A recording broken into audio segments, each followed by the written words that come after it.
Good morning friends. এত ঠান্ডায় আমরা সবাই জমে গেছি। তো সকাল সকাল একটা ব্রেকফাস্ট করছিলাম, তো সেটাই তোমাদের সাথে শেয়ার করলাম।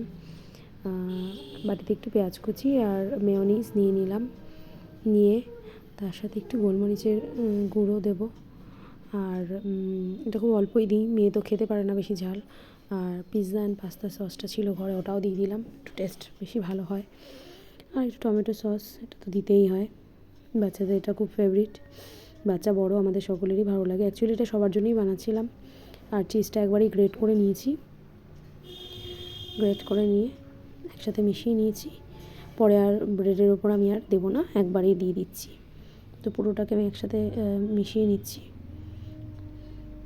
মিশিয়ে নিয়ে ব্রেডে দিয়ে দেবো, দিয়ে তারপর ব্রেডটা সেঁকে নেবো। আর ব্রেডের এই সাইডগুলো না কাটলে একদম ভালো লাগে না খেতে। তো এগুলোকে আবার একটু কেটে নিলাম, নিয়ে ভেতরে সবটা দিয়ে রেডি করে নিয়ে ওদিকে তাওয়া বসিয়ে দিয়েছি আমি গরম করতে।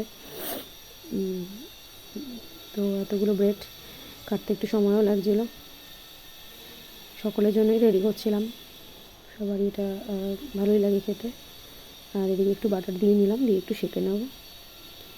একটু সেঁকে নিলে বেশ চিজটাও ভেতরে গলে যাবে, পেঁয়াজটাও একটু সেদ্ধ ভাব হয়ে আসবে, ভালো লাগবে খেতে, খুব ভালোই লাগে, সুন্দর একটা গন্ধ আসে। আমার রেডি ব্রেকফাস্ট। কেমন লাগলো তোমাদের জানিও।